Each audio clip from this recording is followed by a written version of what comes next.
Hello friends, చాలాసార్లు పెసర పునుకులు వేస్తాం కదా. ఈసారి ఇలా ట్రై చేయండి, చాలా టేస్టీగా ఉంటాయి, మెత్తగా గుల్లగా బాగా వస్తాయి. ఓకేనా అండి? 2 గ్లాసులు పెసరపప్పు తీసుకోవాలి, 1 గ్లాసు మినపప్పు తీసుకోవాలి. వీటిని 4 గంటల ముందు నానబెట్టుకోవాలి. వాటర్ అంతా తీసేయాలి, తీసేసి గ్రైండర్లో వేసుకోవాలి. ఇలా గ్రైండర్ తిరిగినప్పుడు కలుపుకుంటూ చేసుకోవాలి. వాటర్ అయితే అసలు వేయద్దు, పచ్చిమిరపకాయలు కూడా వేసుకోవాలి. ఇలా పప్పు కలుపుతూ చేస్తూ ఉంటే, తిప్పుతూ ఉంటే పప్పు చాలా చక్కగా మెత్తగా నలిగిపోతుంది. గ్రైండర్ తిప్పేటప్పుడు జాగ్రత్త, వేళ్ళు రాగి మధ్యలో వెళ్ళకుండా చూసుకోవాలి. పెసరపప్పు పులుకులు చాలా మెత్తగా గుల్లగా ఉంటాయి. ఈ ఆరోగ్యానికి చాలా మంచిది కూడా. ఈ మినపప్పు వేయడం వల్ల క్రిస్పీగా ఉంటాయి, టేస్టీగా ఉంటాయి, పుల్లగా చాలా చక్కగా వస్తాయి అన్నమాట. ప్రతిసారి పెసరపప్పు వేసి చేస్తాం కాబట్టి ఈసారి కొంచెం మినపప్పు కూడా వేసి చేస్తే చాలా బాగా వస్తాయి. ఎప్పుడు కొంచెం గట్టిగా వేస్తాయన్న వాళ్ళు ఇలా కూడా ట్రై చేయండి, చాలా బాగా వస్తాయి. కొంచెం తినే సోడా వేసుకున్నానండి, కొంచెం సాల్ట్ కూడా వేసాను, అలాగే కొంచెం పసుపు కూడా వేసాను, జీలకర్ర కూడా వేస్తున్నాను. అయితే మన పప్పు ఆల్రెడీ నలిగిపోయింది. ఈ పెసరపప్పు అనేది చాలా తొందరగా నలిగిపోతుందండి, కాబట్టి మనం ఇబ్బంది పడక్కల్లా. మన ఛానల్ చూస్తున్న మీ అందరికీ థ్యాంక్స్ అండి. లైక్ చేయండి, షేర్ చేయండి, సబ్స్క్రైబ్ చేయండి. పెసరపులుకులు ఎప్పుడు వేసినా సరే మెత్తగా గుల్లగా టేస్టీగా రావాలంటే ఈ విధంగా చేయండి. గారెల పప్పులాగా ఉండేటట్టుగా చూసుకోండి. ఇలా నీటిలో వేసి చూసుకుంటే కరిగిపోకుండా మునిగిపోకుండా ఉండాలన్నమాట. మనం పెసరపప్పు వేయడానికి ముందుగా కొంచెం వాటర్ తీసుకోవాలి. పెసరపప్పులాగా చిన్న చిన్న ముద్దలుగా తీసుకొని వేడి నూనెలోకి వేసుకోవాలి. నూనె బాగా మరిగించద్దు, వేడెక్కితే సరిపోద్ది. ఇలాగా పెసరపప్పు ముద్ద ఇలాగ మన ఆయిల్ నిండా వేసుకోవాలన్నమాట.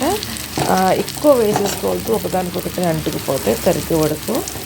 ఆయిల్ మూకడకు సరిపడగా మాత్రమే ఈ యొక్క పెసరపిండి ముద్దలు వేసి వీటిల్ని మనం పులుకుల్లాగా వేయించుకుంటే చాలా చక్కగా పర్ఫెక్ట్గా వేగుతాయి అన్నమాట.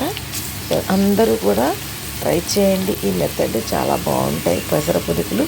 ఎప్పుడు మాకు వేయడం రాదు, ఎలా వేయాలి అనుకున్న వాళ్ళు కూడా ఈ ప్రొసీజర్ ఉపయోగించి వేస్తే చాలా బాగా వస్తాయి.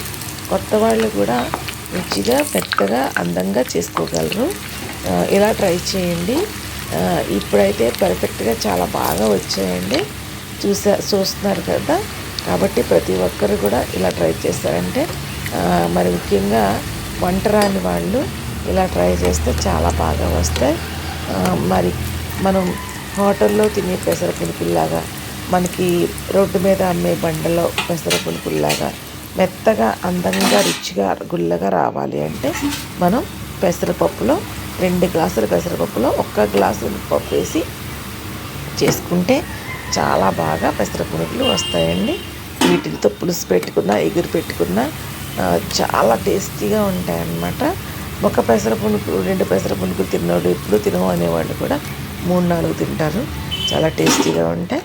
మీకు నచ్చినాయి అనుకుంటున్నాను. మరి అందరూ కూడా ఈ విధంగా ట్రై చేయాలని మీ అందరినీ కూడా నేను మరి రిక్వెస్ట్ చేస్తూ ఉన్నాను. మరి నా ఛానల్ చూస్తున్న మీ అందరికి థ్యాంక్స్ అండి. పెసరపప్పు అయితే మనం వాటర్ వేయకుండా గ్రైండర్లో తిప్పుకోవాలి, చాలా మెత్తగా తిప్పుకోవాలి.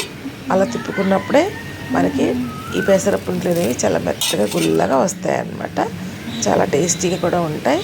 కాబట్టి ప్రతి ఒక్కరు కూడా పెసరపప్పులో వాటర్ ఎక్కువ అవ్వకుండా చూసుకోవాలి. వాటర్ ఎక్కువైపోతే పిండి జారిపోద్ది, ఆయిల్ ఎక్కువ పీలుస్తుంది అన్నమాట.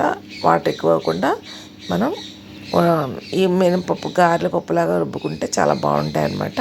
వేడి టేస్టీ పెసర పునుకులు రెడీ అయిపోయినాయి. ఇంకెందుకు ఆలస్యం, మన ఇంట్లోకి ఎవరన్నా ఫ్రెండ్స్ వచ్చినప్పుడు ఏం టిఫిన్ చేయాలని ఆలోచించక్కర్లా, 2 గంటల ముందు పెసరపప్పు నానబెట్టి ఇలా చేస్తే సరిపోతుంది.